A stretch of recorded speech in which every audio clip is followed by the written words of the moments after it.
Bueno, empecemos.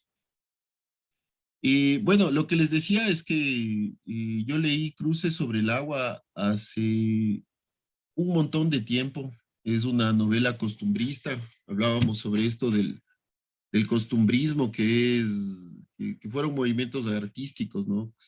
Que demarcaban mucho sobre el folclore de aquellas épocas, ¿no?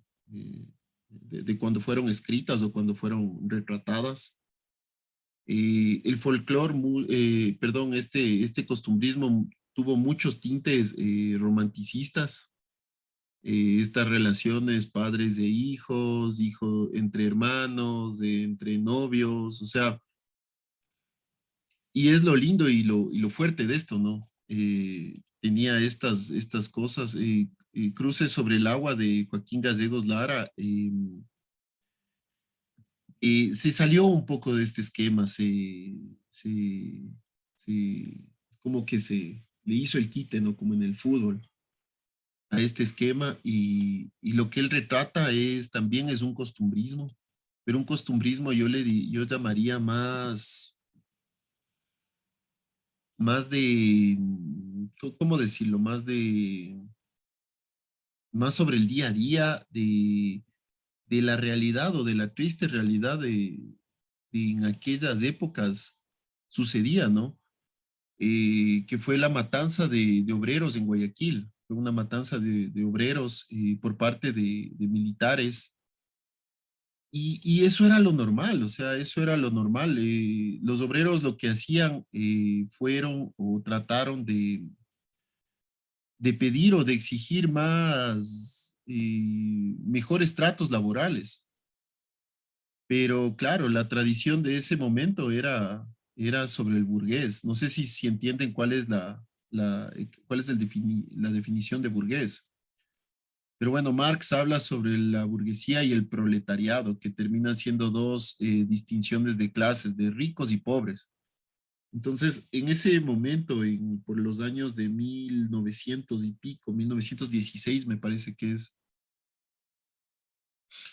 la masacre ocurrida, eh, había muchas haciendas y los terratenientes decían, había un paro o una huelga de los trabajadores o del proletario y los terratenientes lo que hacían era, ejército, ayúdenme, iban el ejército y masacraban a toda la gente, entonces se vivía mucho en un estado de miedo, un estado de terror.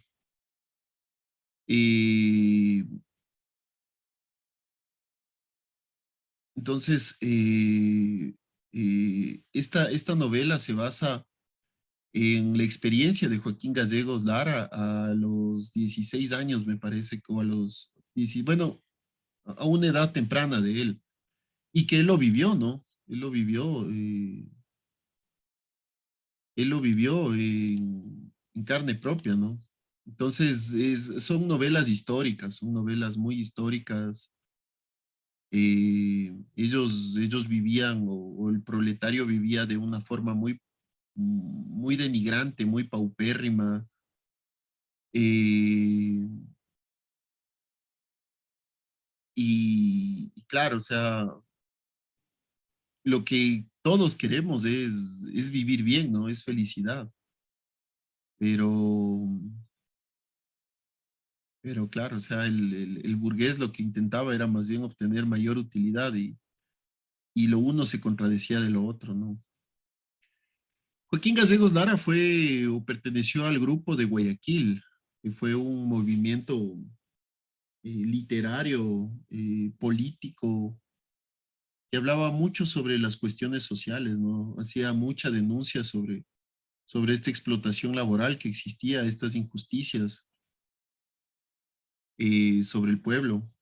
Y bueno, él llegó a retratar a un nivel impresionante. O sea, y yo les cuento esto porque cuando vi lo de Alejandra me conmovió mucho, ¿no? Me conmovió me hizo acuerdo de toda esta novela con ganas de volverme a leer. O sea, no sé si es que ustedes pueden acceder, o bueno, ustedes pueden acceder a los trabajos y llega ella a un nivel de detalle increíble, o sea, me encantó, la verdad, me encantó mucho. Igual lo de Elizabeth me gustó, no sé, Elizabeth, yo, eh, si solo lo pensaste y lo dibujaste o tal vez te sumergiste un poco en la, en la novela, pero es tan sencilla lo que logras, es tan sencillo, pero a la vez, tan sencillo hablando de abstracción, ¿no? Pero a la vez tiene un simbolismo increíble, pero me encantó mucho. Eh, bueno, en fin, o sea, si nos ponemos a hablar de cada uno, la clase se convierte solo en oratoria de lo que yo pude ver. Pero me encantó. La verdad es que ustedes chicos tienen un nivel increíble, tienen un muy buen nivel y sigan adelante, sigan realmente increíble lo que tienen muchachos, tienen mucho talento, sigan más bien. Bueno, no sé si es que alguno de ustedes quiere dar su apreciación sobre los trabajos, qué libro hicieron, si es que les gustó, no les gustó. No sé, alguno de ustedes me podría dar un poco de retroalimentación sobre este trabajo.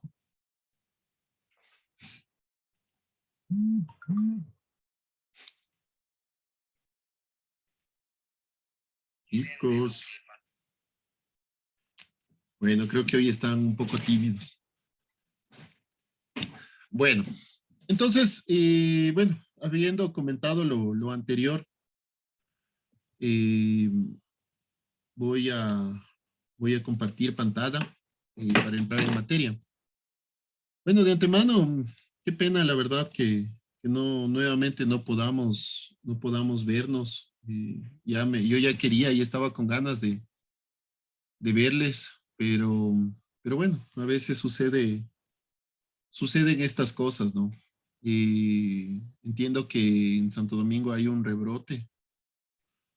eh, y bueno, o sea, qué pena, la verdad sí me inunda de pena porque esto de las clases virtuales sí es chévere y todo, pero también es una limitante, ¿no? Por ejemplo, expresión gráfica, darlo virtualmente es complicado. Y por eso me emociona, me cautiva lo que ustedes han logrado con sus trabajos. Eh, yo no esperaba tanto, la verdad, no esperaba que lleguen a tal nivel. Hay unos trabajos que son impresionantes, son como para relatarlos toda la hora de clase. Me encantaron los trabajos, pero no sé, por eso digo, es fruto o el producto de clases virtuales, o sea, donde uno no puede tener ese contacto de taller, ¿no? Que es importantísimo para este tipo de materias. Tal vez las clases virtuales funcionan bien para, no sé, para jurisprudencia, para otras carreras, quiero decir. Pero para arquitectura es importantísimo el poder tener ese contacto directo sobre lo que se está trabajando, ¿no? Pero bueno, en tal caso hay que adaptarse un poco a la situación. No hay mal que dure 100 años ni cuerpo que lo resista. Así que hay que hacer todo lo posible para que vayan las cosas en buen rumbo. Igual, si es que ustedes tienen alguna cuestión, requieren de algo, no duden en escribirme, no duden en llamarme. Yo estoy a las órdenes. Eh, como les digo, me causa un poco de pena el no poder estar ahí con ustedes, no poder ver sus avances, pero bueno, en cambio me inunda de emoción el hecho o el poder ver sus trabajos, ¿no? Unos trabajos impresionantes. Eh, como ustedes pueden ver, hay cosas que son muy simples, eh, muy sintéticas, pero en un excelente uso del color, por ejemplo, ya simplemente, simplemente genial, o sea, genial, genial. Pero bueno, empecemos. Bueno, lo que les quería decir es que para esta clase, si es que ustedes ven el sílabus para esta clase, nosotros teníamos nuestra exposición. Esta clase estaba pensada en poder, justo ya a los cierres de las, al cierre de las fiestas de Santo Domingo, quería ver si es que hacíamos una exposición, poder mostrar todos nuestros trabajos, todo lo que hemos avanzado y todo lo que tenemos para hacer. Pero bueno, nuevamente nos dicen que si quieres ver sonreír a Dios, cuéntale tus planes, dicen, ¿no? Porque siempre hay algo que puede cambiar esos planes, ¿no? Pero bueno, entonces hay que adaptarnos un poco a la situación. Voy a ver si es que la próxima semana sí lo hacemos, aunque ya estaría un poco a destiempo, pero hay que analizarlo, hay que pensarlo y sin duda hay que exponerlo, o sea, hay que exponerlo. Les hago un ejemplo, ustedes, por ejemplo, si no hubiera esta exposición que hasta ahora está de la Bienal, pues no se hubieran enterado ni muy bien de lo que es la Bienal, ¿no? Entonces hay que exponer nuestro trabajo. La arquitectura se basa mucho en eso, es comunicación, comunicación visual. Y una comunicación visual es eso, o sea, poder tener momentos y diálogos de exposición. Ya vamos a ver con la nueva presentación la importancia que es de estas exposiciones, cómo también nuestros autores pictóricos se dieron cuenta de eso y empezaron a exponer las cosas, ¿no? Pero bueno, para esta clase les he traído más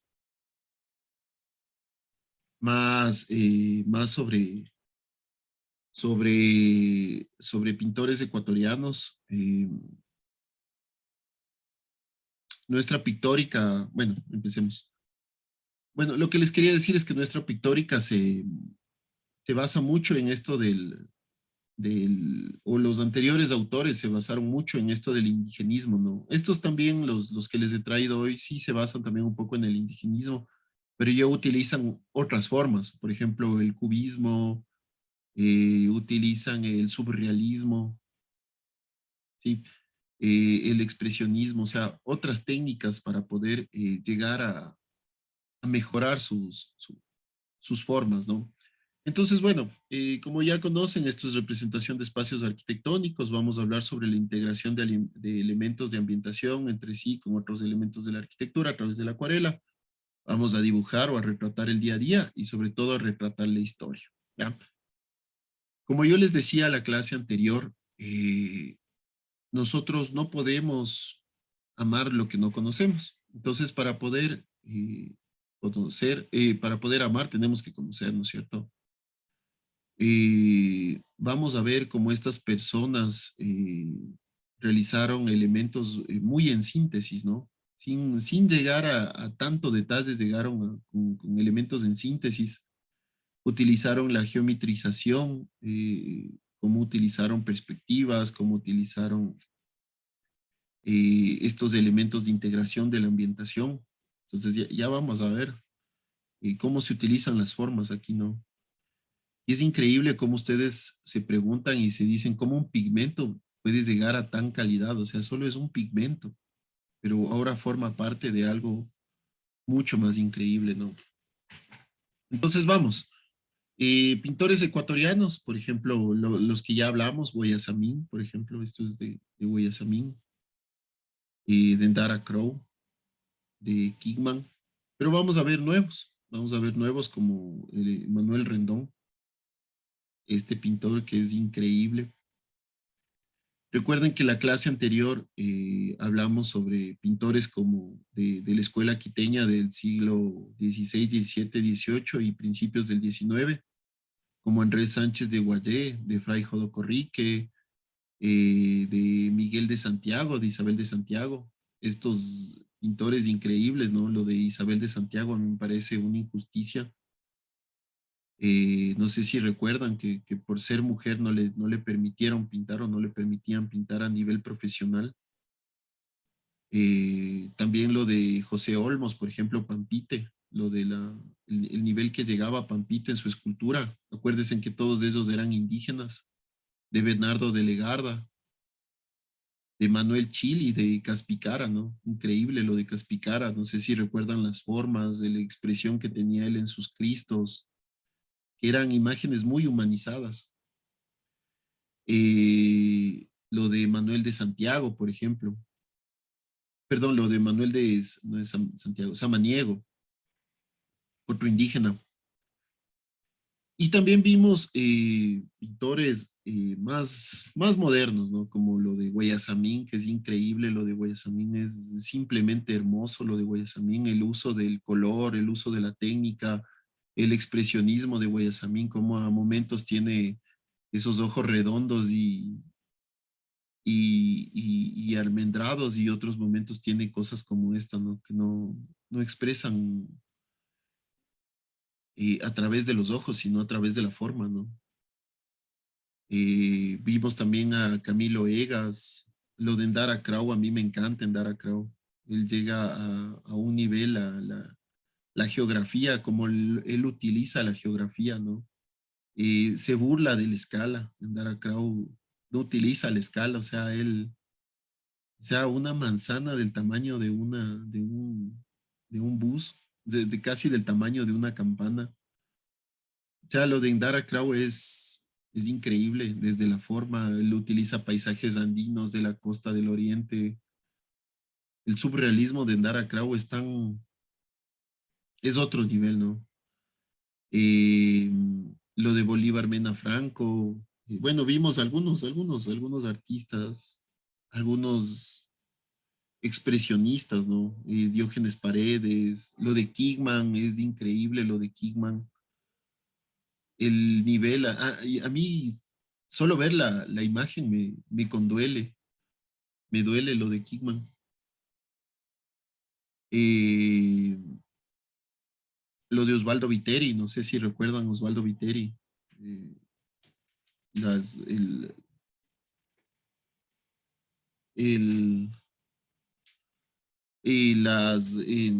se me fue la serigrafía que hacía Osvaldo Viteri, increíble. Pero hoy vamos a ver algunos otros artistas, ¿no? Bueno, empezando, ¿no? No lo hablamos la anterior clase, pero sí tenemos que empezar a definir sobre la pictórica, ¿no? Eh, la pictórica desde una perspectiva tradicional, los pintores son considerados aquellos artistas que dedican el arte de crear cuadros bajo estándares como novedad y frescura. Y a modo general llegan a decorar su trabajo con superficies de manera innovadora y artística. Respecto a esta manifestación artística, se puede destacar que en la etapa de la colonia constituyó una de las expresiones artísticas más difundidas o promovidas. Dicho panorama fue característico del Ecuador. Acuérdense que hasta fue un elemento económico para la Real Audiencia de Quito el tener la escuela de arte colonial o la escuela quiteña. Eh, los, los cuadros de la escuela quiteña fueron difundidos a nivel internacional, llegaron hasta Europa desde esta latitud de la tierra, ¿no? Y eso ayudó mucho a las arcas fiscales de la Real Audiencia de Quito.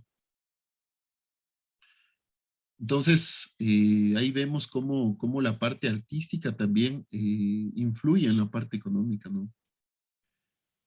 Bueno, a mí les puse aquí esto como definición, pensando un poco en lo que hablamos de una manifestación artística, ¿no? Esto es Ternura, se llama Ternura de Guayasamín. Para mí Guayasamín creo que es, hablando de pintura actual, pues, del movimiento artístico actual, es lo más destacable, no solo a nivel ecuatoriano, yo creo que a nivel internacional lo de Guayasamín es puro, es magia. El uso del color, el uso de la expresión, estos ojos, lo que les decía, ¿no? Estos ojos almendrados, a mí me dicen un montón de cosas. Yo veo a esta pintura y veo que es una imagen que tiene alma, o sea, uno puede estremecerse, conmoverse al mismo tiempo con cosas como esta, ¿no? Eh, Uno ve estas manos deformadas, estos elementos completamente asimétricos y entiende que es una mujer que ha sufrido, una mujer que ha labrado la tierra, sus manos son amorfas, eh, y simplemente entiende que tiene alma esta pintura, ¿no? Lo que yo les decía, Guayasamín pintó reyes, pintó artistas, pintó príncipes, pintó gente de gente que ha hecho historia en esta tierra, en este planeta, pero también pintaba gente común y corriente, gente que de a pie, ciudadanos de a pie como ustedes, como yo, y llegaba a este nivel de expresionismo, ¿no?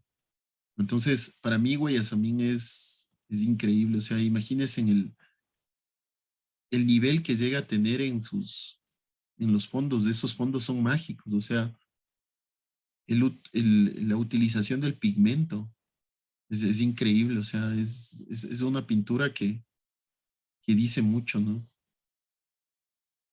Que conmueve.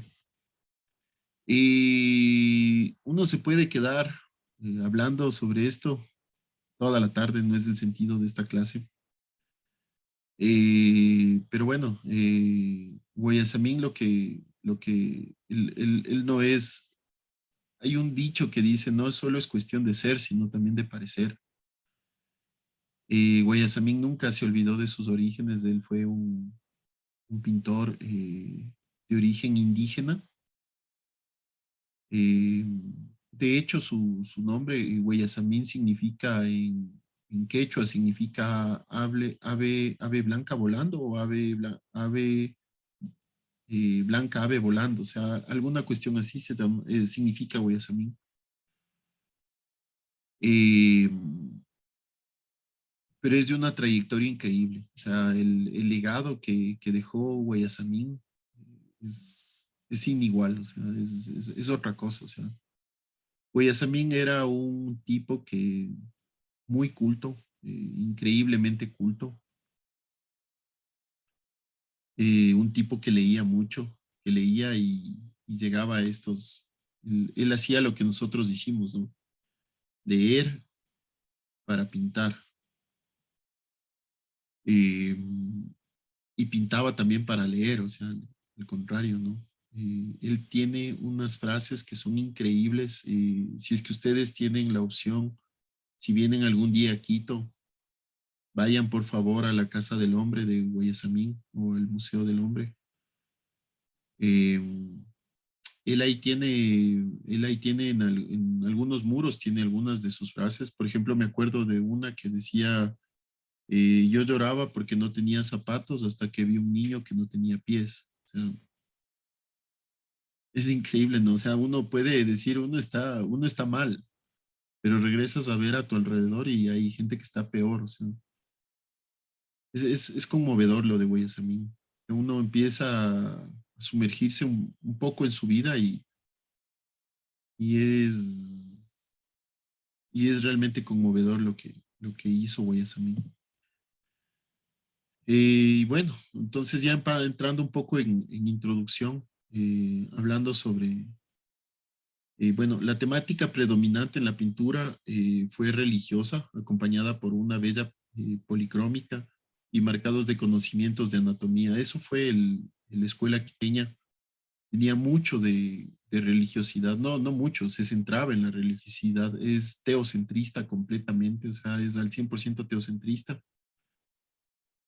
Y la escuela quiteña llegó a esos tonatos, ¿no?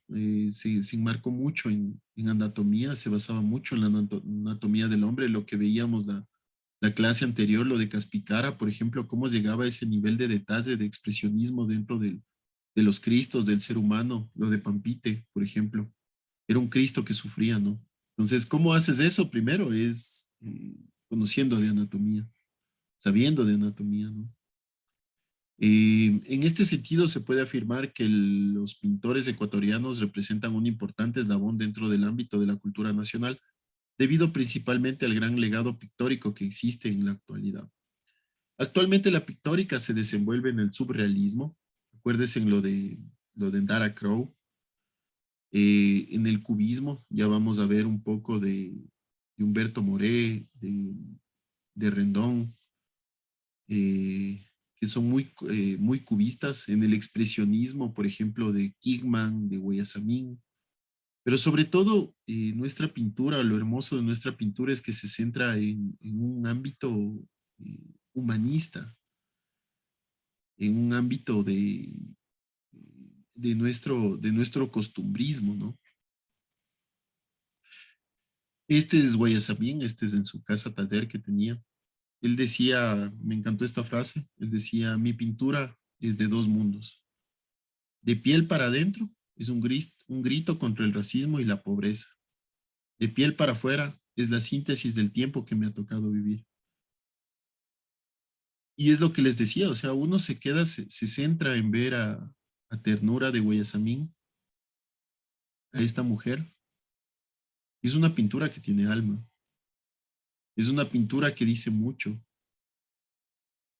es una pintura que uno puede quedarse viendo todo el día y simplemente enamorarse y preguntarse cómo lo logró, o sea, cómo hizo Guayasamín. Tal vez tuvo una modelo, una mujer, una mujer indígena posible que tenía ahí y la veía y la retrataba. ¿Cómo lo hizo? O sea, no sé. No sé, uno puede cuestionarse mil cosas y ninguna van a ser respuestas válidas, ¿no? ¿Por qué le dibujó las eh, deformadas o un poco amorfas? ¿Por qué lo hizo, no? ¿Qué es lo que quería expresar? Pero bueno, eh, y me encantó esta frase porque sí, o sea, Guayasamín para haber llegado a este nivel, el tipo seguro meditó mucho, o sea, el tipo lo analizó desde varios puntos de vista seguramente. Eh, el tipo, no sé, porque él habla, o sea, él conocía lo que tenía y él mismo dice, mi pintura es de dos mundos. De piel para adentro es un grito contra el racismo y la pobreza. Y de piel para afuera es la síntesis del tiempo que me ha tocado vivir. Acordémonos un poco de la vida de Guayasamín, lo que conversábamos la semana pasada. Él fue el mayor de varios hermanos, ¿no? Eh, un amigo de él muere en esto de los levantamientos, de los paros. Entonces eso le marca mucho. Él empieza a viajar por América Latina, se empieza a dar cuenta de lo que sucedía con la clase social como la de él, porque era un pintor indígena. Él veía que la gente como él era discriminada, era subyugada, veía que vivíamos en un neocolonialismo, ¿no es cierto? Entonces, por eso él dice, de piel para adentro es un grito contra el racismo y la pobreza, porque el racismo aquí perdón, pobreza es sinónimo de racismo.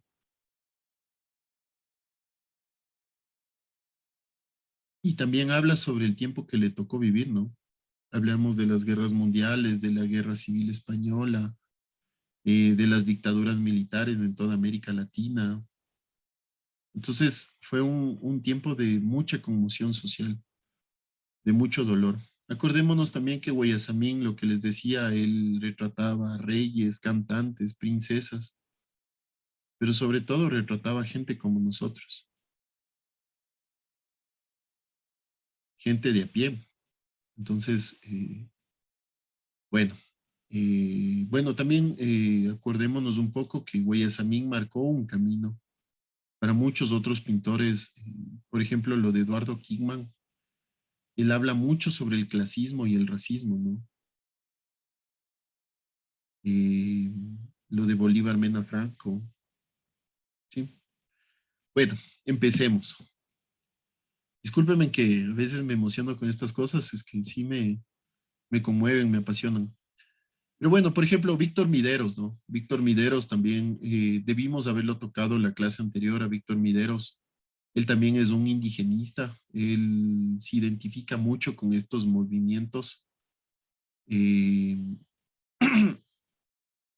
él él tuvo la suerte, Víctor Mideros, de estudiar en Europa, me parece que es en España, en España y Francia, donde él llegó a realizar academia. Y él utilizó la pictórica costumbrista e indigenista como un elemento para poder destacar, ¿no? Pero tiene unos cuadros impresionantes sobre el costumbrismo indigenista, increíbles. Bueno, Víctor Mideros Almeida fue pintor ecuatoriano cuya manifestación por la pintura se identificó con los movimientos impresionista y simbolista. Este pintor a temprana edad aprendió las bases del uso de la acuarela, además de las técnicas relacionadas con la pintura en óleo. Acordémonos lo que yo les decía alguna vez, que la base para cualquier otra técnica es la acuarela. La acuarela es en sí, es lo más simple que podemos manejar, pero es lo que de mayor expresión tiene, ¿no? La acuarela, eh, los claros oscuros, los pigmentos que nos permite la acuarela es algo increíble, ¿ya? En el año de 1915 ganó la medalla de oro en la exposición nacional y en el año siguiente le otorgaron el premio a la pintura de la figura humana en la segunda exposición anual de Bellas Artes. En este sentido, en el año de 1917, mantuvo el premio en la primera edición del Salón Mariano Aguilera. ¿Sí? En 1918 fue nombrado por el entonces presidente Alfredo Baquerizo Moreno como secretario de la Embajada de Ecuador en Italia. Esto tuvo por finalidad que el pintor ecuatoriano ampliara sus conocimientos artísticos en el periodo de tiempo que estuvo en Roma. Antes de su partida al extranjero en el año de 1919 quedaron varias de sus obras identificadas con un estilo costumbrista donde se reflejaban a los indígenas y los paisajes andinos. Por ejemplo, esto es Salasacas, estos indígenas entre el Austro y Loja y la provincia de Loja. Es hermoso, ¿no? Cómo muestra estos costumbrismos, ¿no? La mujer con su vestimenta, los pies descalzos, la música que alegraba. En el tiempo de estadía, el pintor ecuatoriano en Italia, este logró asistir a las escuelas de pintura italiana, inglesa y española, en las cuales pudo perfeccionar aún más su técnica. Posteriormente viajó a Francia y España, donde alcanzó a ser miembro del Círculo Internacional de Artistas y de la Academia de Bellas Artes de San Fernando, ¿sí? Una de las más importantes academias de bellas artes del mundo.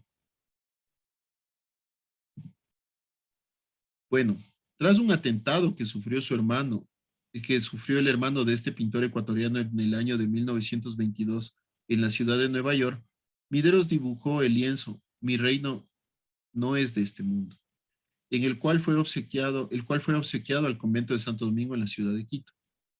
Este pintor ecuatoriano regresó al Ecuador en el año de 1924 y fue nombrado profesor de la Academia de Bellas Artes, de la cual también fungió como director entre los años de 1933 y 1937. Midros recibió ayuda para fomentar su obra, principalmente del aristócrata María Augusto Urrutia, para la cual pintó una famosa serie conocida como Siete Arcángeles. Algunas de sus principales obras, bueno, son las siguientes, por ejemplo, el Inti Raymi.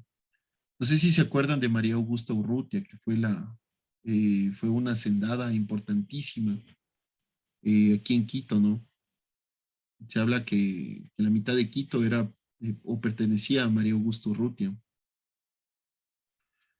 Si nos remontamos a la historia, muchas de estos expresionistas o de este tipo de pintores se juntaban mucho con los aristócratas, ¿no?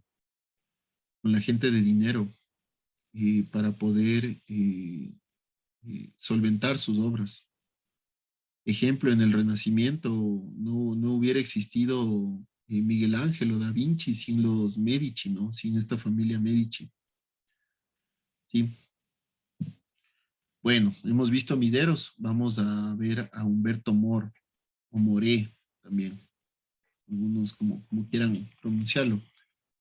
Pero Humberto Moré fue un pintor, escultor y muralista esmeraldeño que tuvo por nombre de pila la Lotriba de Neira Plata. No sé si entendemos lo que es esto de los nombres de pila o los seudónimos. Por ejemplo, el seudónimo de Pablo Picasso, nosotros conocemos a Pablo Picasso, pero no fue su verdadero nombre.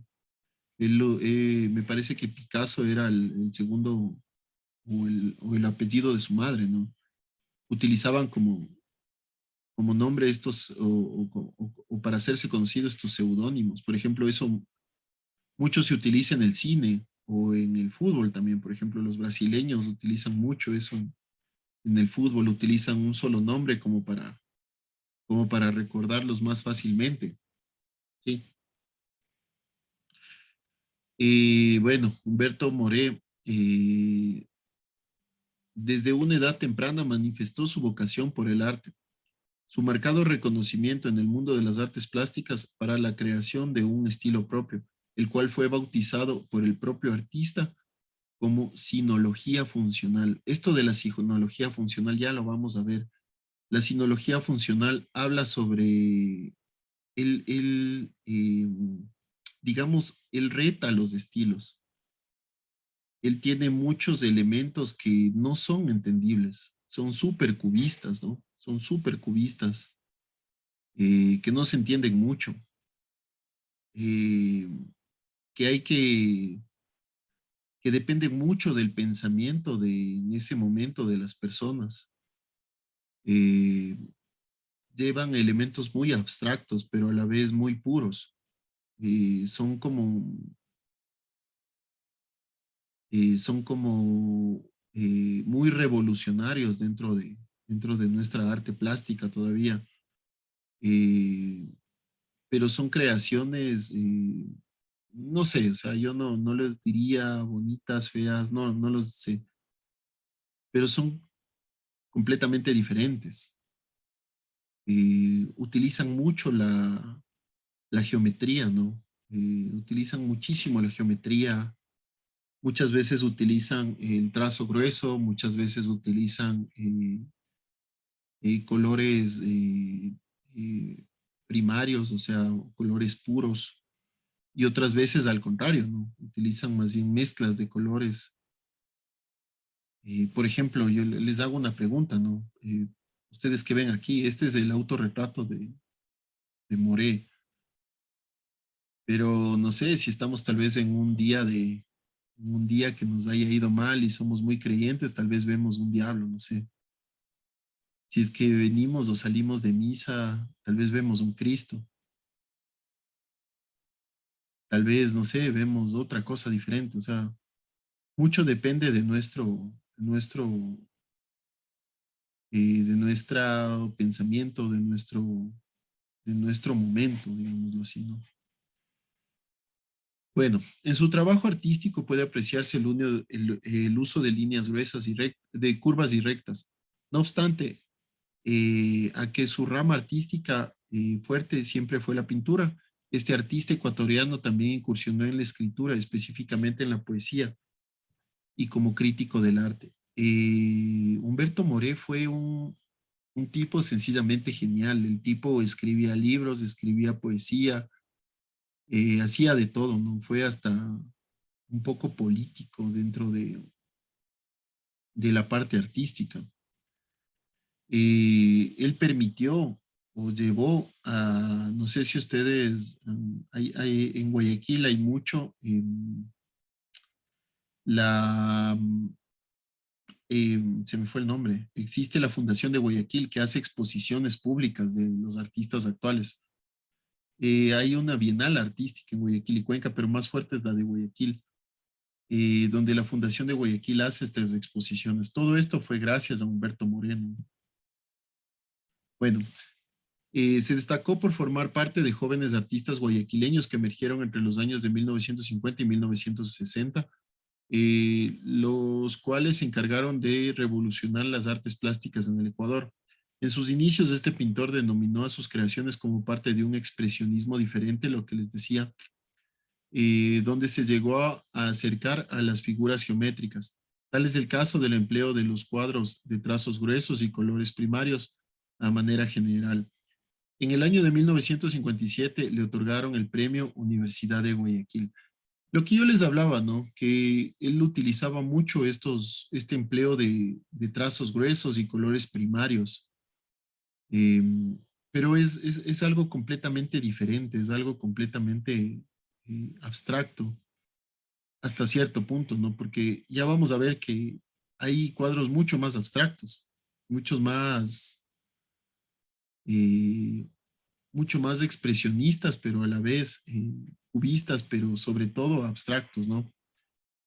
En el año de 1959 impulsó la creación del Salón Municipal Fundación de Guayaquil, esto, el Salón Municipal se llama, Fundación de Guayaquil, lo cual representó el primer paso de este artista para trabajar por la conformación de espacios que fueran utilizados como plataformas por el resto de artistas para exhibir sus trabajos y obras.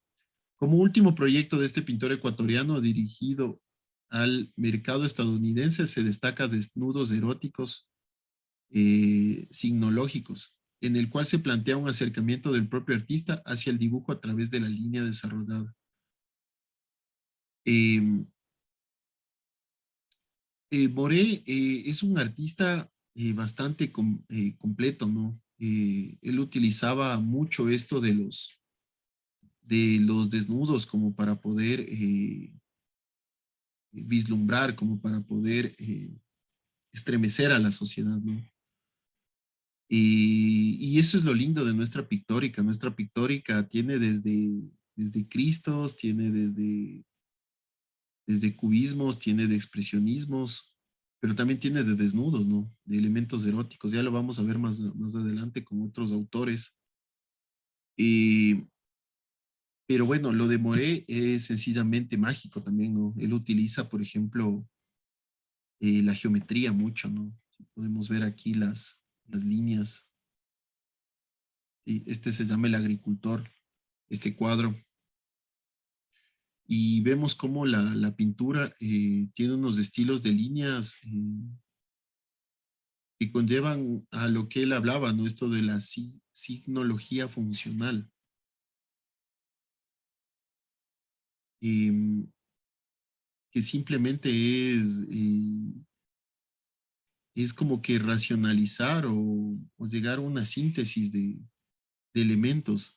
Estos son los cuadros en sus primeros tiempos, ¿no? De Moré, pero después llega a unos elementos cubistas ya a otro nivel, o sea que ya parten mucho de nuestro entendimiento, ¿no?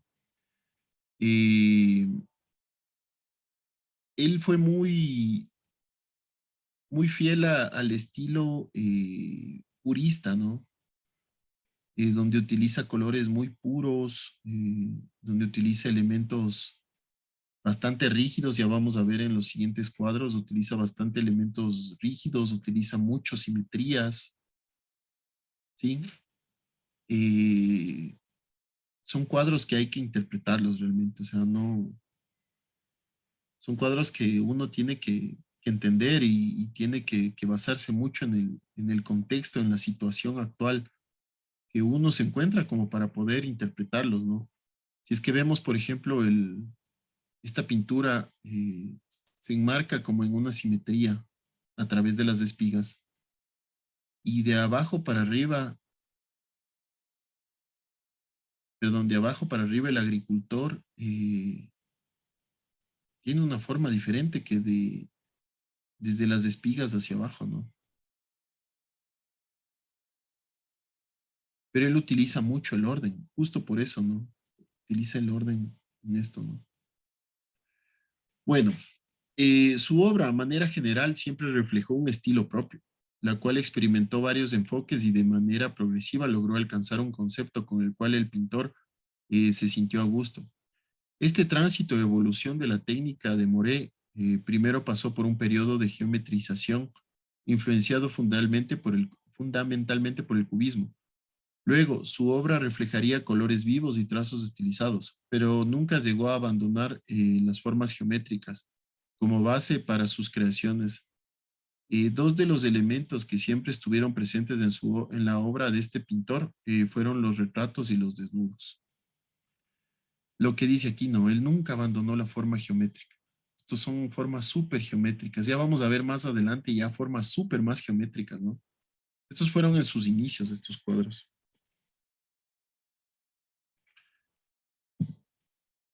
Por ejemplo, este se llama composición. Aquí podemos ver, no sé, o sea, dependerá mucho de su estado de ánimo. Pero para mí, por ejemplo, eso es una persona, es un ojo, es una nariz, o sea, es un retrato o es una forma de rostro, ¿no? Llevado a un extremo geométrico.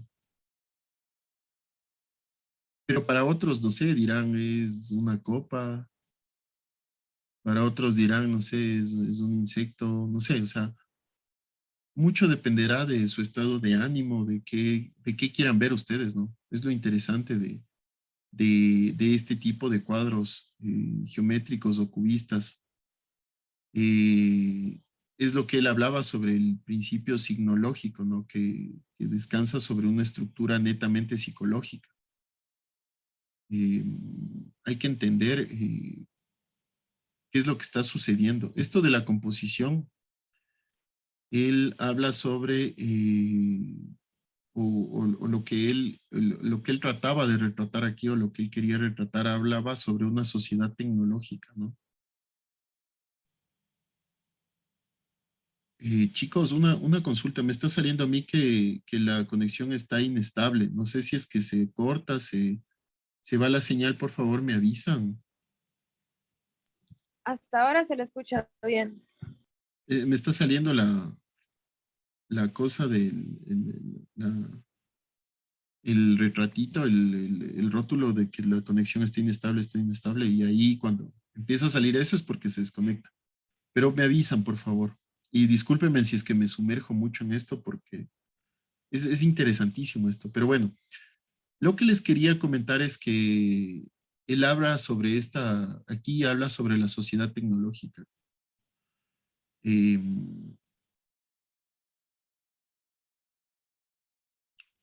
sobre la sociedad tecnológica, pero yo no sé, o sea, él habla aquí, o sea, lo que él quiso retratar es una sociedad tecnológica, pero yo no la verdad, yo no los llego a entender, o sea, mi limitado conocimiento no me permite entender a qué hace referencia realmente, ¿no? Pero se llama composición esta imagen. Esto, digamos, es una segunda época, ¿no? Eh, donde él ya empieza a entrar un poco más o se sumerge un poco más en el cubismo.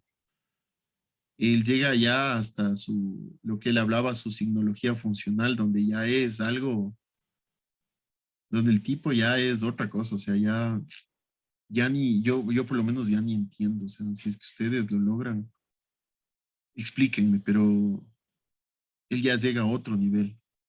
Bueno, como parte de los talentos que manifestó este pintor ecuatoriano, se destaca la capacidad que tenía para relacionar y racionalizar los conceptos que se ponía de manifiesto en su arte. En este sentido, publicó algunos textos también, ¿no? Como les decía, también él era escritor. Las formas, libro, álbum de dibujos, evolución de los ismos, hace referencia a algunos maestros del arte.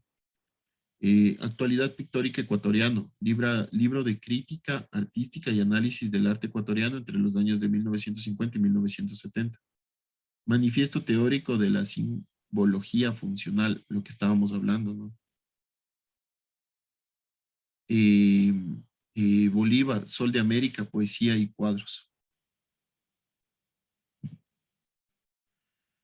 Bueno, ¿qué es esto de la signología funcional? Les voy a leer este texto Yo la verdad no es que lo entendí mucho, entendí algunos matices, algunos puntos de vista, pero en su contexto es muy complicado interpretarlo, ¿no? Esto es una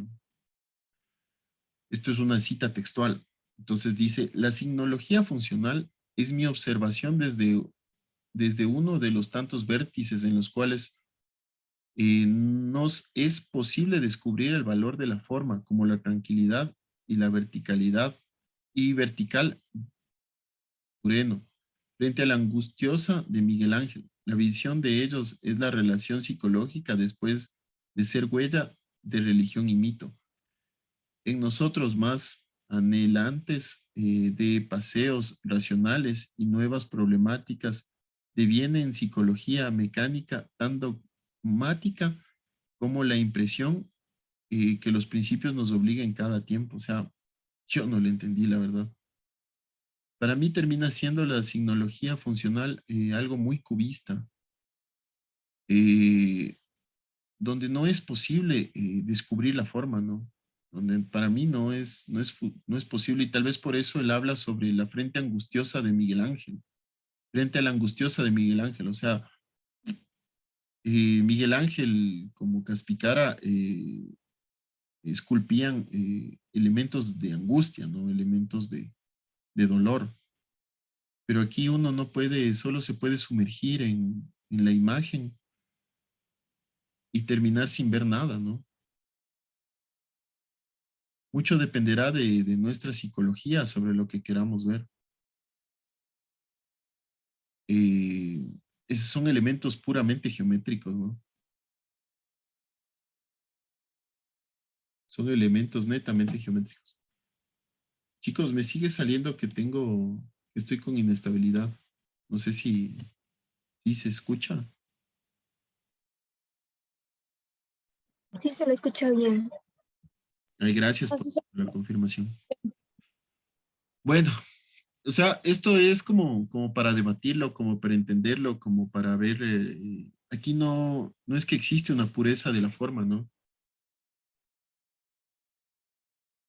Pero termina siendo elementos netamente psicológicos, como lo que yo les decía aquí. Si es que uno se aleja de la pintura y trata de entender el contexto, posiblemente es un rostro,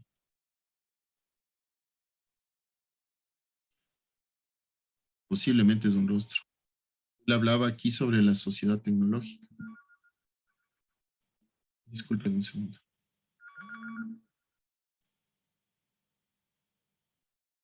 Disculpen un segundo. ¿Qué dice, profe?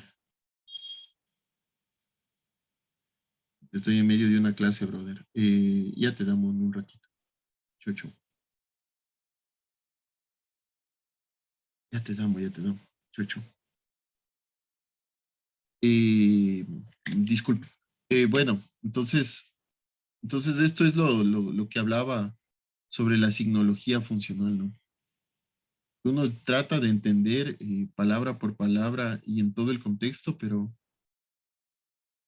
no sé, es complicado entender esto, ¿no? Lo que él hablaba o lo que él definía sobre signología funcional. Bueno, vamos a otro. Manuel Rendón Seminario. En inicios de su carrera, el pintor vivió una vida bohemia al estilo parisino. No sé si han visto las películas de época antigua de París, donde todos luchaban por ganar un poco de dinero a través del arte. Estos, hasta cierto punto, estilos de, estilos de vida muy del día a día. Eh, pero bueno, él era, Manuel Rendón Seminario, era o pertenecía un poco a la aristocracia guayaquileña, ¿no? Pero él decidió vivir así, una vida bohemia al estilo parisino. Pero bueno, en otras palabras, luchando para ganar dinero. En este sentido, vendía trabajos pequeños hechos en cobre para así obtener dinero y poder pintar. En el año 1937 realizó una exhibición de su obra en la ciudad de Guayaquil y 2 años después en la ciudad de Quito. Ambas exposiciones realizadas por este artista tuvieron un marcado impacto positivo en el ámbito artístico de la época. Al respecto, este artista señaló lo siguiente: el papel del pintor es organizar las posibilidades que le son ofrecidas. Fue un amigo del artista ecuatoriano también, de Osvaldo Guayasamín. Vamos a ver lo de Manuel Rendón. Son elementos también, él utiliza como recurso el cubismo y el indigenismo. Utiliza elementos geométricos a través de la pictórica. Por ejemplo, en este, pájaros de nácar, si bien es cierto, es un elemento o un recurso indigenista, costumbrista, pero también es un elemento cubista, ¿no? Utiliza mucho la geometría. Pero esto, digamos, es en épocas tempranas del pintor.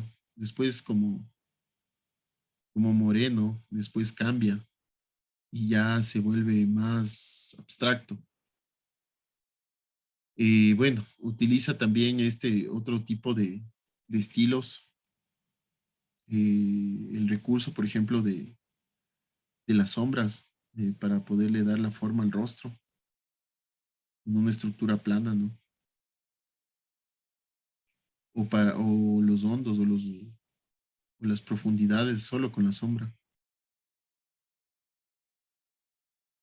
En un contexto singular, o simple, esta imagen es solo bicolor,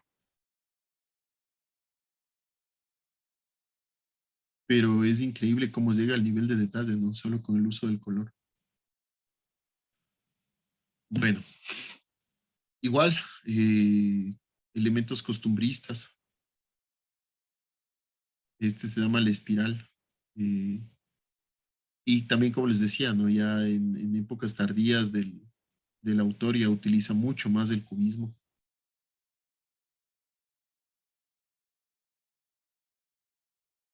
Y esto del cubismo, lo lindo que del cubismo es que termina siendo solo elementos de interpretación, ¿no?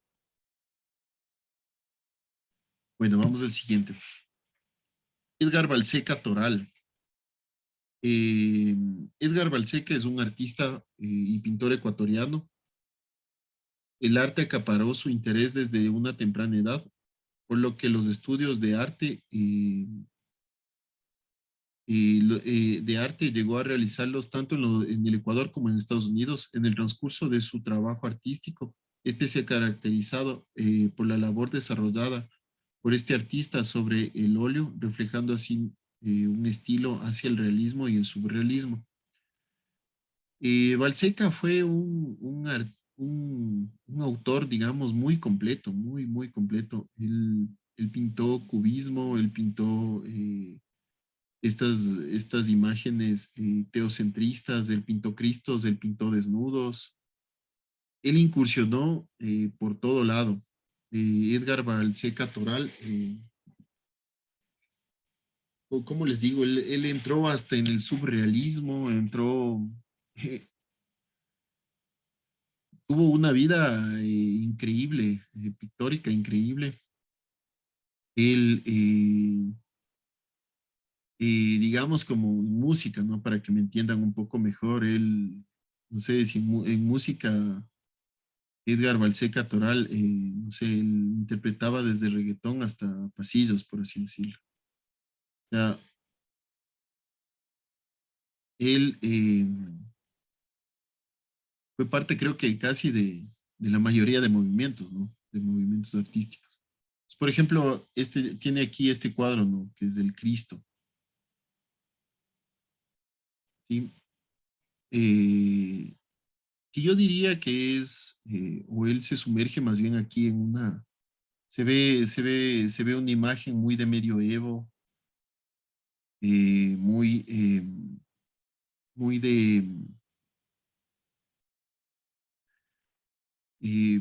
muy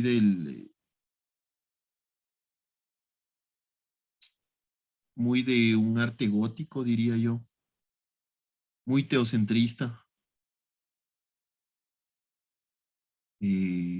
Me suena a un arte muy de Roma, pero vamos a ver más adelante que él ya se sumerge en estilos más surrealistas, ¿no? Bueno, Edgar Balseca, bueno, a ver, en su trayectoria en el ámbito del arte y específicamente de la pintura, Balseca ha llevado a cabo una gran cantidad de exposiciones, tanto a nivel nacional como internacional. En este sentido, hay que destacar que su carrera la desarrolló principalmente en los Estados Unidos, país en el que residió muchos años junto a su familia. En los últimos años, su trabajo ha estado dirigido a la escultura. Entonces, como les decía, ¿no? Balseca lo que hace, o, o sea, pinta desde Cristos hasta desnudos, hasta eróticos, ¿no? Y va también hacia el surrealismo. Creo yo que es uno de los más completos. Y, por ejemplo, en sus estilos surrealistas, son muy sugestivos, ¿no? Recurre a la forma mucho del rostro o de la mujer también, ¿no? Y lo hace impresionante, lo hace impresionantemente. O sea, como, por ejemplo, este viento forma parte del cabello. Y claro, es un viento en un paisaje muy surrealista, muy desértico, ¿no? Es como la famosa rosa en la playa, si es que lo queremos ver así, incorporando este rostro de mujer muy subjetivo, no sé, lleva un nivel de pasión muy interesante. Bueno, vamos al siguiente. Enrique Tabara Serna, este artista guayaquileño. Este es uno de los artistas que más me llega a impresionar. Él investigaba mucho, ¿no? Él hacía mucho sobre innovación. Él primero investigaba y luego pintaba, trataba de entender mucho sobre lo que iba a pintar, o sea, trataba de llegar a darle un espíritu a sus cuadros, a sus expresiones, ¿no? Él también es, yo no diría muy indigenista, pero utilizaba elementos de raíz, o sea, eh, elementos como un poco con una connotación racial, digamos, ¿no?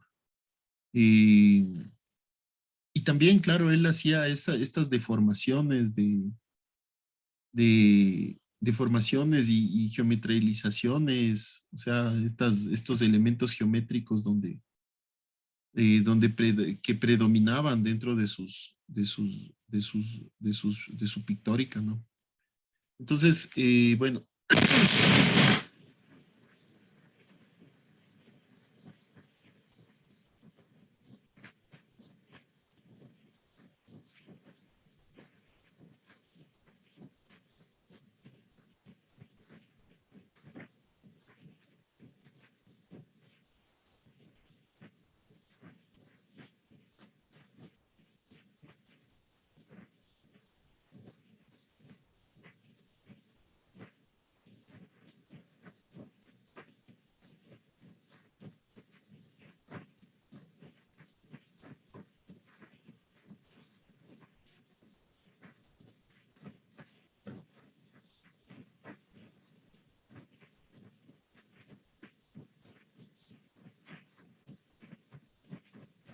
Profesor, no se le escucha, se le dañó el micrófono.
Aló,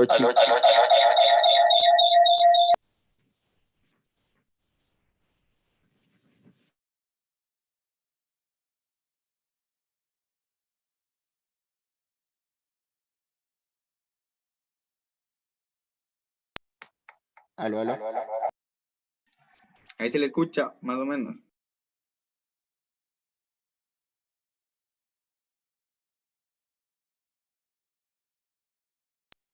Aló. Aló, Ahí chicos. sí. ¿Aló? Ahí sí, sí. Aló, aló. Sí, Y ahí ahí se ya les... se le escucha. Ay, qué pena. Mil disculpas por esto. Realmente me da mucha pena. Es que tengo, lastimosamente le configuré el usuario para poder entrar a clases, el usuario del Zoom, en una computadora que tengo que es mi computadora de batalla, les he decidido, que es buenísima, pero algunas veces sí me falla en estas cosas. Bueno, disculpen de antemano. No sé qué le pasó, me imagino que hay que hacer lo que creo que Anthony decía, hay que reiniciarle. Pero bueno, siguiendo ay, con lo que estábamos hablando. Am, bueno, entonces estábamos hablando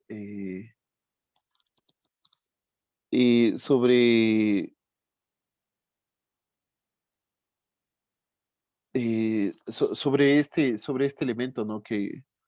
Donde el autor utiliza mucho o toma en cuenta mucho esto de la raza, ¿no? Eh,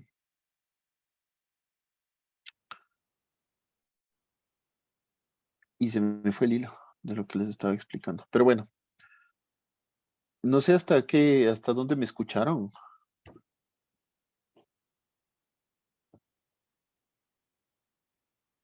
chicos, chicos. Hasta que cambió a diapositiva. Dígalo. Ya cuando recién cambió se dañó el mic. O sea, aquí, hasta aquí. Ajá, como al final de ahí. Bueno, bueno, lo que les decía de Tabara es que él utiliza mucho utiliza mucho estos trazos geométricos, ¿no? Esta deformación de la forma. Él estudia mucho previo a hacer cualquier expresión artística. Y tenemos estos elementos de Favara también bueno, este creador o pintor se ha caracterizado por investigar y desmistificar la imagen en la cual encuentra cierto refugio. Otra característica que identifica el trabajo de este pintor es su estilo enérgico e innovador. En este sentido también representa a un maestro en la experimentación donde ha tomado en cuenta sus raíces. Su trabajo está influenciado por movimiento constructivista con matices geométricos. En los últimos años dio un giro hacia las decoraciones precolombinas en obras minimalistas y con un estilo histórico. Aquí vamos a entender que Favara, como otros artistas también, se tornaron un poco precolombinos o tomaron algunos elementos precolombinos. Por ejemplo, lo que estábamos hablando de la anterior clase de Viteri, de Osvaldo Viteri. No sé si ustedes recuerdan este es, eh, ensambles de Osvaldo Viteri, que él utiliza estos elementos o estas muñecas muy precolombinas para poder para poder llegar a esta expresión. No sé si ustedes recuerdan de Osvaldo Viteri esto. Al igual que Favara, está empezando o utilizó ya casi al final de su vida artística estas decoraciones precolombinas, ¿no? y mucho los estilos históricos. Por ejemplo, este se llama Bolivia, de Favara. Yo, la verdad, no lo entiendo mucho por qué, pero utiliza mucho la geometría, ¿no? Utiliza un montón la geometría, como este descascaramiento, ¿no? Que son elementos muy precolombinos. En este árbol de carretera, ¿no? También utiliza un poco como que se intuyen la forma, ¿no? No sé si vemos en el tronco de este árbol, no sé, a mí me parece que es alguien que está abrazando y termina viendo en las ramas unas especies como de corazones, como de elementos geométricos partidos en la mitad. Alguna vez alguien dijo, parecen calzones, pero él utiliza estos recursos geométricos, ¿no? Estos elementos como mariposas o como flores. Bueno, sí. Seguimos el siguiente. Perdón. Diógenes Paredes. Paredes fue un pintor quiteño que desde su juventud sintió una fuerte atracción por la pintura a manera general, por el arte.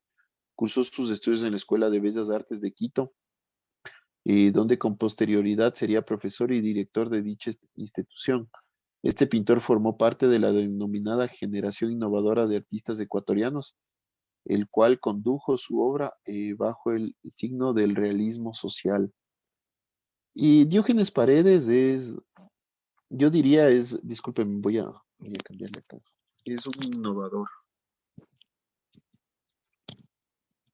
porque también utilizó esto como recurso, ¿no? Esto del realismo social, pero él unificó elementos como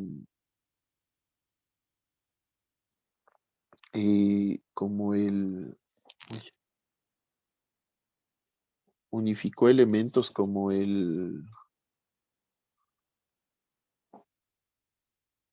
espérame. Y ahora, si no me vuelven a escuchar, me avisan, por favor. Él unificó elementos como la cuestión o elementos humanos con el clima. O sea, yo llamaría hasta un poco eh, de un poco de como de descubridor, no sé, se me fue la palabra, un poco o sea, sí, es innovador, pero un poco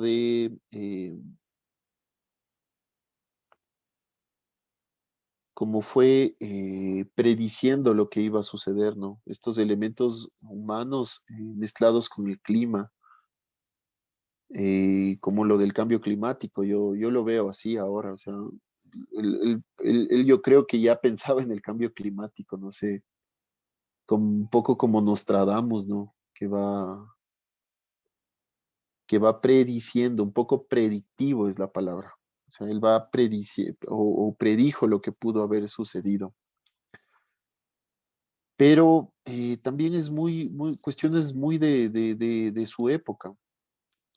Generalmente las sociedades más pobres se asientan en lugares donde están expuestos a riesgos ambientales, sobre todo climáticos. Y generalmente, ¿quiénes son las sociedades más pobres en nuestra realidad? Son sociedades indígenas, sociedades montubias, que les toca, ¿no? Que les toca muchas veces asentarse en estos lugares. Entonces, él utilizó mucho este recurso, ¿no? Esta cuestión humana con la del clima. Si nosotros vemos, por ejemplo, o sea, a legua se ve que es un poco indigenista, ¿no? Esta imagen, pero tiene mucho de esto del expresionismo, ¿no? Colores muy opacos, colores muy grises. Esta mujer viendo hacia el cielo, preguntándose por qué. esta mujer viendo hacia el suelo y seguramente haciéndose la misma pregunta, ¿no? Entonces, este es el dramatismo que trae, ¿no? Entonces, bueno, en los inicios de la década de los años 40, en pleno auge de la retórica expresionista, este creador llegó a pintar cuadros con un tenso dramatismo hacia la captación del gesto humano y el clima, bajo el uso de colores sombríos. En el año 1946 inicia la internacionalización del arte de este pintor a partir de un viaje a Francia, cuyo gobierno de ese país financió para que el artista ecuatoriano perfeccionara su arte en la Escuela de Bellas Artes de París. El auge que alcanzó su trabajo fue principal impulsor para que en el año 1949 llevara a cabo su primera exposición individual en la Casa de la Cultura Ecuatoriana en la ciudad de Quito. Tenemos estos elementos, ¿no? No son indigenistas realmente, pero sí vemos esta mezcla de cómo se leía anteriormente el gesto humano con la relación climática, ¿no?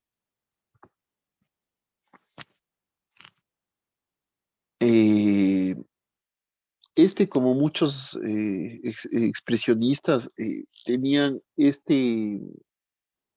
idea, ¿no? De a través del arte ayudar al desprotegido y sobre todo por eso retratan estas situaciones muy cotidianas, ¿no? Muy cotidianas en nuestro medio, eh, que es la relación muchas veces entre el clima y la sociedad. Y lo podemos ahora llamar como un realismo social, ¿no? Porque es muy real. Bueno, también tiene esta imagen, claro que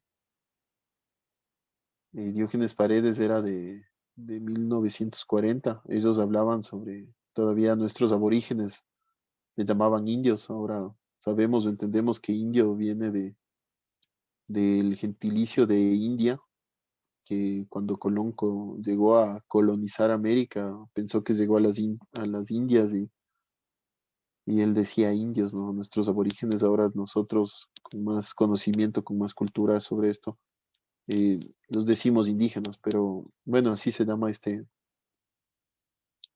imagen, ¿no? Lo interesante de este tipo de imágenes o de ciertas imágenes es captar, eh, captar la idea de ayudar al desprotegido, ¿no? Captar la idea de cómo cambiar esta realidad, ¿no? ¿Por qué se da esta realidad? Que son situaciones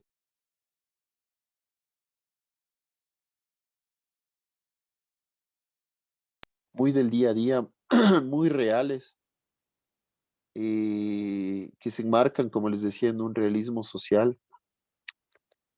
Pero ¿cómo podemos hacer para captar esta realidad que es muy cruel, muy triste, pero termina siendo algo muy real, ¿no? Bueno, seguimos, Gilberto Almeida Egas.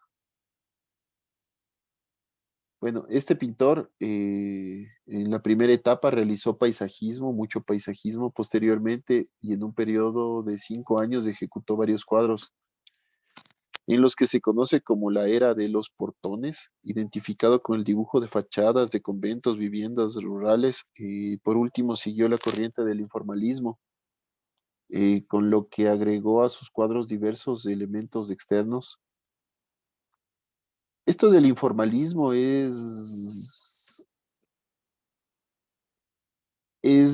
son corrientes artísticas que no se enmarcan ni uno ni en otro lugar, ¿no? O sea, no es ni cubista, no es ni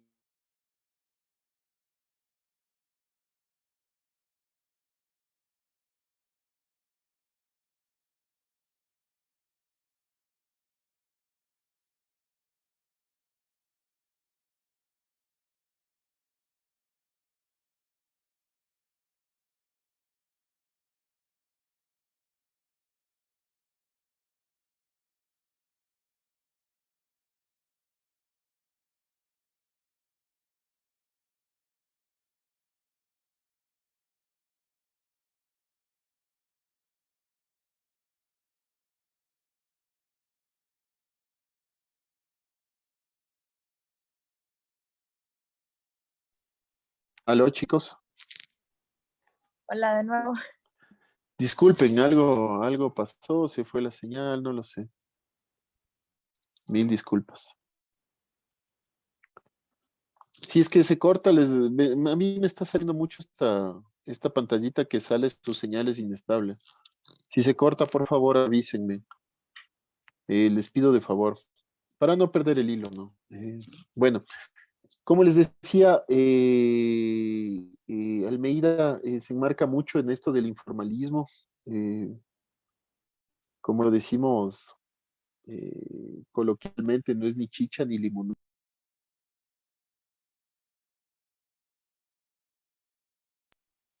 Se enmarca mucho en esto del cubismo, se utiliza como recurso esto.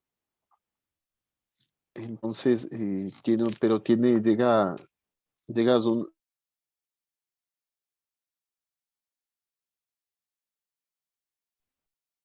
Arquitecto, se le está pausando el video. Está que la cámara la apague. Apague la cámara y solo use el audio para que no se le distorsione mucho. Puede ser eso. Gracias, Alexander. Ahí mejor. Es que estoy ahorita con el celular y con el... Sí, y con pero, o sea, el... el video jala bastante internet. Mejor solo hable y ya. Ok.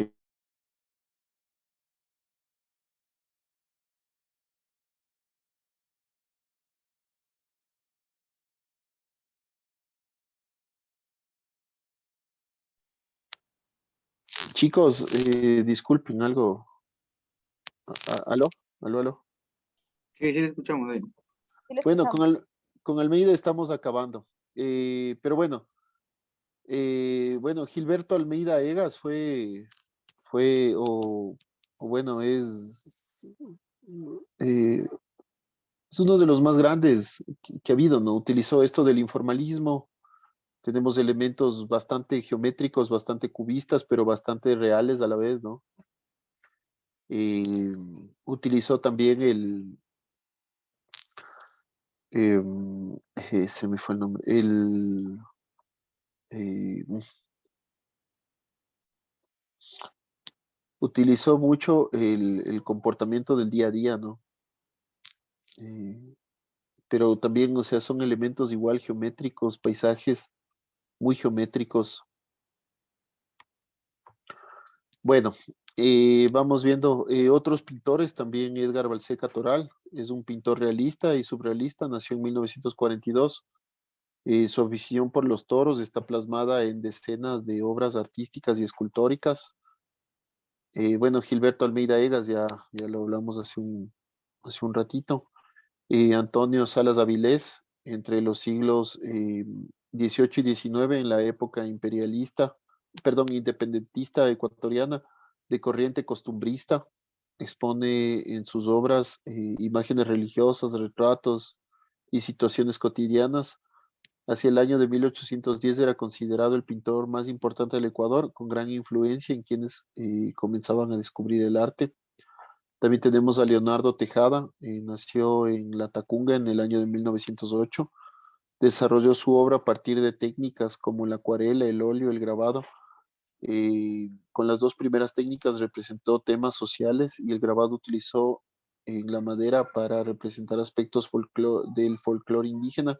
A partir de la década de los años 70 incorporó en sus obras materiales reciclables. Hay otros pintores también que no, que no los hemos nombrado.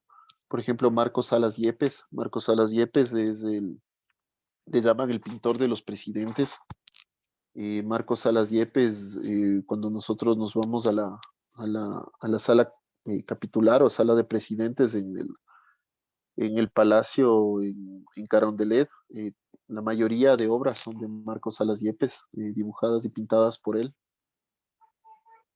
Pero bueno, en fin, vamos un poco ya a hablar sobre el trabajo en clase, entre comillas, de ver. Bueno, aquí les traje, discúlpenme que sea muy retórico, ¿no? Con Guayasamín. La verdad es que a mí me encanta Guayasamín. Esta es una de las que más me gusta de Guayasamín. Se llama Cara Azul. es simplemente, o sea, aquí Guayasamín llega a la simplicidad. Al ser simple, esta pintura también es muy expresiva. Utiliza tonos azules, todo en tonos azules, excepto los labios rojos. Eh, y el tono azul nos da un sentimiento, o sea, nos da un poco nos causa un poco de conmoción. eh, y yo me pregunto, ¿no? Cuando tal vez hizo a esta mujer, ¿en qué pensaba, no? Quería dibujar o retratar a una mujer que ha tenido decepción, no sé, un lado oscuro,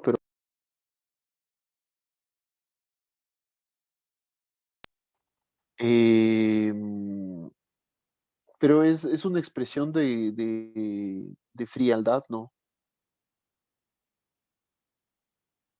De frialdad de la imagen. O sea, yo hablo de frialdad en tonos fríos, o sea, tonos, no son tonos cálidos excepto los labios, pero a la vez es una simplicidad. O sea, que en lo personal a mí me causa un poco de angustia, pero de emoción a la vez, ¿no? Pero bueno, lo que les quiero decir con esto es, yo les traje este cuadro, a mí me encanta de Guayasamín. Es tan simple, pero a la vez tan bien explicado.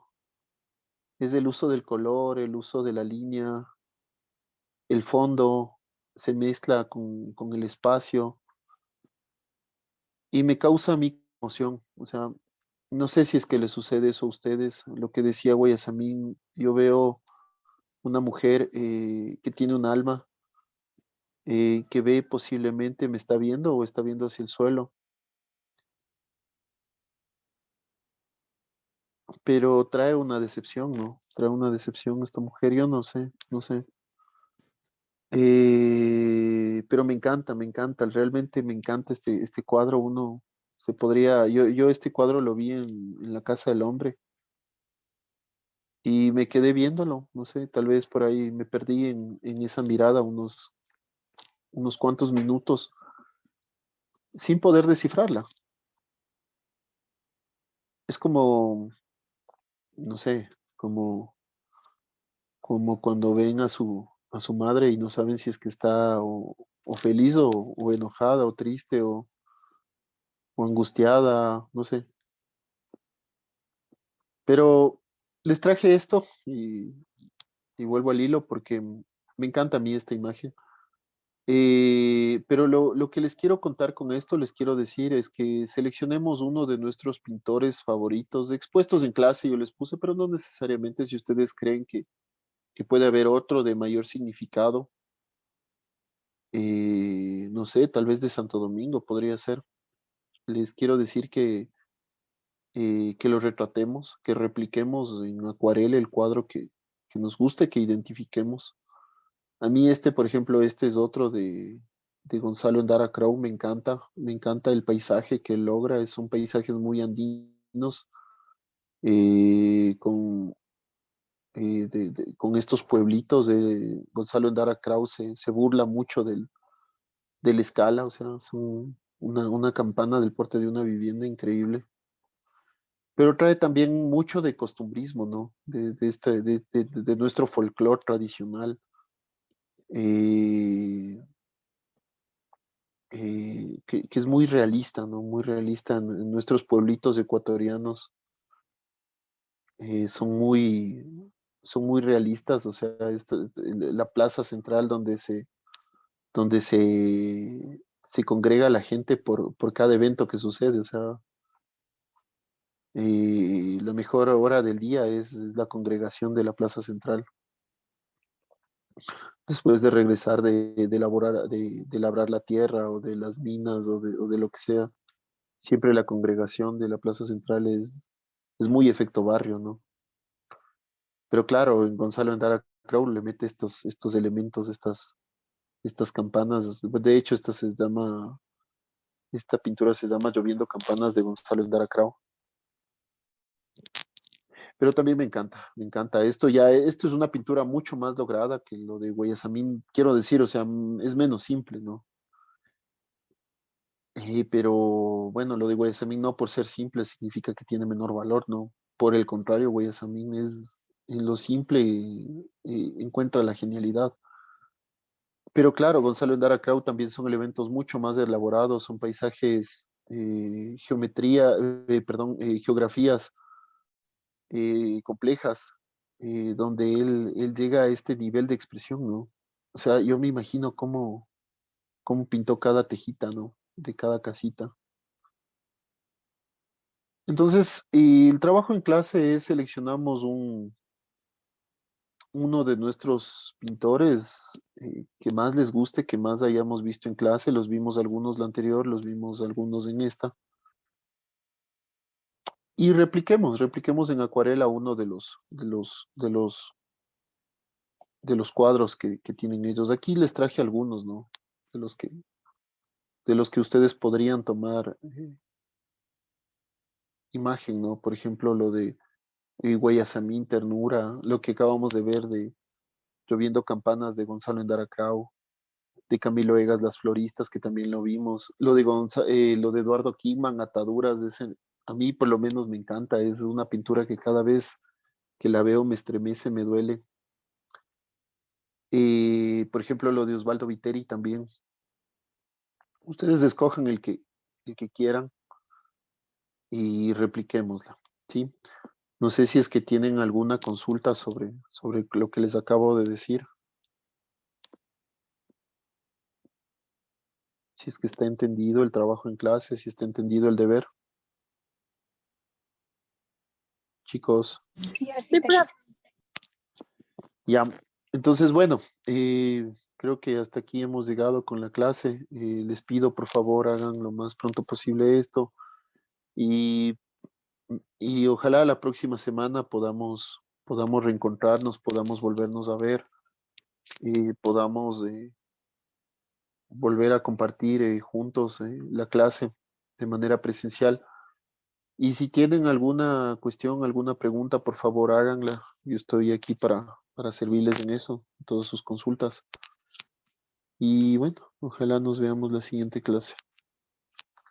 Espero que les haya gustado esta clase, fue preparada con mucho cariño. Y para que vean que también tenemos elementos o artistas para enorgullecernos, ¿no? Espero que les haya gustado.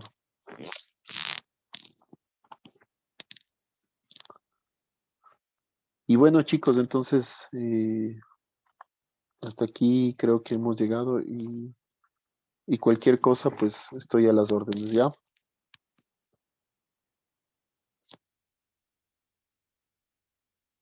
Aló, chicos. Gracias, profe. Gracias, Gracias, profe. profe. Hasta luego. Les mando un abrazo, pórtense bien. Chau, chau.